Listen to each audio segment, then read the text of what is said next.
सिया राम दोस्तों, आइए हम रामचरितमानस अयोध्या कांड का पाठ करें। सबसे पहले श्री गणेश भगवान को हम लोग प्रणाम कर लेंगे। श्री गणेशाय नमः। ओम नमः शिवाय। श्री गुरुचरण सरोज रज निज मन मुकुर सुधार, बरनौ रघुबर विमल जसु जो दायक फलचार। बुद्धिहीन तन जानिके सुमिरो पवन कुमार, बल बुद्धि विद्या देहु मही हरहु कलेश विकार। सियावर राम जय जय राम। सिया राम जय राम जय जय राम। सिया राम जय जय सिया राम। सुमिरत राम हित जहित जना, त्रिनसम विषय विलास। राम प्रिया जग जननी सिया, कछुन अचरज तास। सियावर राम जय जय राम। जिन श्री रामचंद्र जी का स्मरण करने से ही भक्तजन तमाम भोग विलासों को तिनके के समान त्याग देते हैं, उन श्री रामचंद्र जी की प्रिय पत्नी और जगत की माता सीता जी के लिए यह भोग विलास का त्याग कुछ भी आश्चर्य नहीं है। सिया लखन जहि विधि सुख लहई, सोई रघुनाथ करही सोई कहई। कहई पुरातन कथा पुरानी, सुनहि लखन सिया अति सुख मानी। जब जब राम अवध सुध करही, तब तब बारी बिलोचन भरही। सुमिरत मात पिता परिजन भाई, भरत स्नेह सिलियु सेवकाई। कृपा सिंधु प्रभु होई दुखारी, धीरज धरहु कुसुमय विचारी। लखन सिया लखनऊ बिकल होई जाई, जिमिपुर से ही अनुसर परिछाई। प्रिया बंधु गति लख रघुनंदन, धीर कृपाल भगत उर चंदन। लगे कहन कछु कथा पुनीता, सुनि सुख लहई लखन अरु सीता। सिया राम जय राम जय जय राम। सिया राम जय जय सिया राम। अर्थात सीता जी और लक्ष्मण जी को जिस प्रकार सुख मिले, श्री रामचंद्र जी वही करते हैं और वही कहते हैं। भगवान प्राचीन कथाएं और कहानियां कहते हैं, लक्ष्मण जी और सीता जी अत्यंत सुख मानकर सुनते हैं। जब जब श्री रामचंद्र जी अयोध्या की याद करते हैं, तब तब उनके नेत्रों में जल भर जाता है। माता पिता, कुटुंबियों, भाइयों तथा भरत के प्रेम, शील और स्वभाव को याद करके कृपा के समुद्र प्रभु श्री रामचंद्र जी दुखी हो जाते हैं, किंतु फिर कुसुमय समझकर धीरज धारण कर लेते हैं और श्री रामचंद्र जी को दुखी देखकर सीता जी और लक्ष्मण जी व्याकुल हो जाते हैं। जैसे किसी मनुष्य की परछाई उस मनुष्य के समान ही चेष्टा करती है। तब धीर, कृपालु और भक्तों के हृदय को शीतल करने के लिए चंदन रूप रघुकुल को आनंदित करने वाले श्री रामचंद्र जी प्यारी पत्नी और भाई लक्ष्मण की दशा देखकर कुछ पवित्र कथाएं कहने लगते हैं, जिन्हें सुनकर लक्ष्मण जी और सीता जी सुख को प्राप्त करते हैं। सिया राम जय राम जय जय राम। सिया राम जय जय सिया राम। राम लखन सीता सहित सुहत परन निकेत, जिमि बसाओ बस अमरपुर, सची जयंत समेत। सियावर राम जय जय राम। लक्ष्मण जी और सीता जी सहित श्री रामचंद्र जी पर्णकुटी में ऐसे सुशोभित हैं, जैसे अमरावती में इंद्र अपनी पत्नी सची और पुत्र जयंत सहित बसता है। जोग वही प्रभु सिया लखन कैसे, पलक विलोचन गोलक जैसे। से वही लखन सिया रघुवीर रही, जिमि अविवेक पुरुष शरीर रही।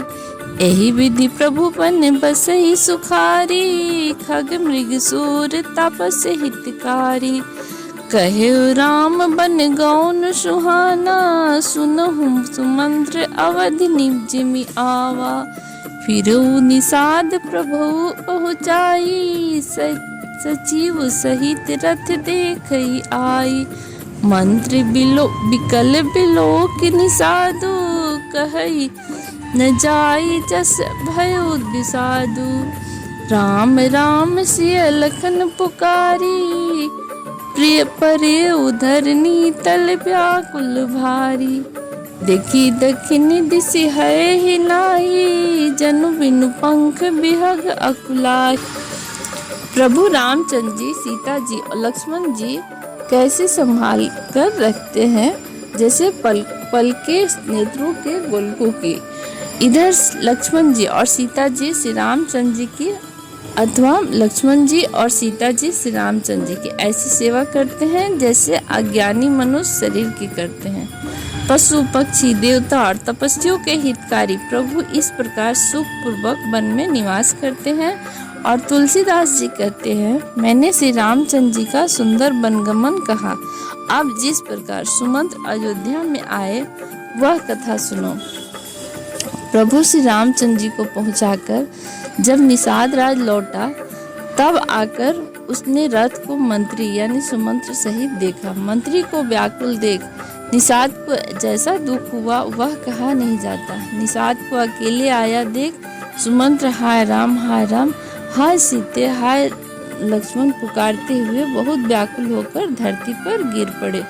रथ के घोड़े दक्षिण दिशा की ओर जिधर श्री रामचंद्र जी गए हैं देख कर हिनहिनाते हैं, मानो बिना पंख के पक्षी व्याकुल हो रहे हैं। सिया राम जय जय राम, सिया राम जय जय सिया राम। नहीं तृण चरहि न पियहु जलो, मोचन लोचन बारी। व्याकुल भय विषाद सब, रघुबर बाज निहार। सियावर राम जय राम। वे न तो घास चरते हैं न पानी पीते हैं, केवल आंखों से जल बहा रहे हैं। श्री रामचंद्र जी के घोड़ों को इस दशा में देखकर सब निषाद व्याकुल हो गए। धरी धीरज तब कहि निषादो, अब सुमंत्र परहु विषादु। तुम पंडित परमारथ ज्ञाता, धरहु धीर लख विमुख विधाता। विविध कथा कही मृदुवानी, रथ बैठारे उबर बस आनी।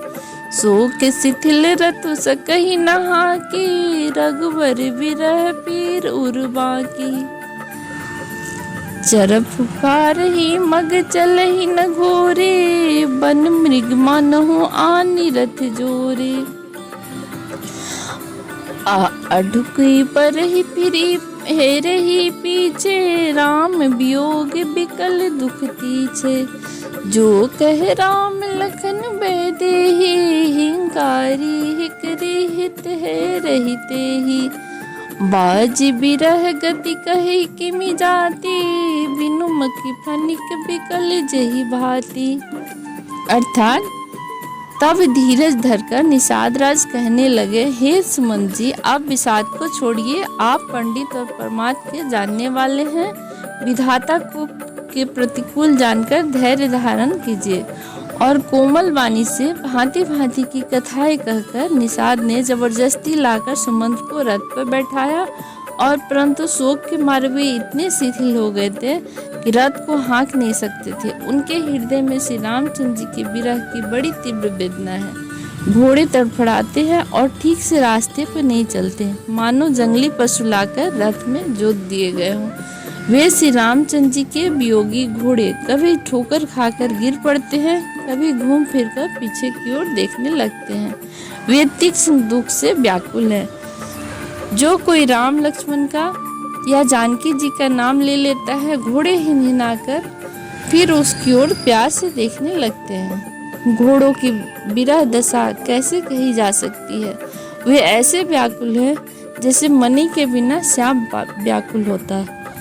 सिया राम जय राम, सिया राम जय जय सिया राम। भयो निषाद विषाद बसा, देखत सचिव तुरंग। बोली सुसेवक चारि तब, दिय सारथि संग। सियावर राम जय राम। मंत्री और घोड़ों की दशा देखकर निषाद राज विषाद के वश हो गए। तब उसने अपने 4 उत्तम सेवक बुलाकर सारथी के साथ कर दिए। जय सिया राम। आगे की कथा अगले एपिसोड में।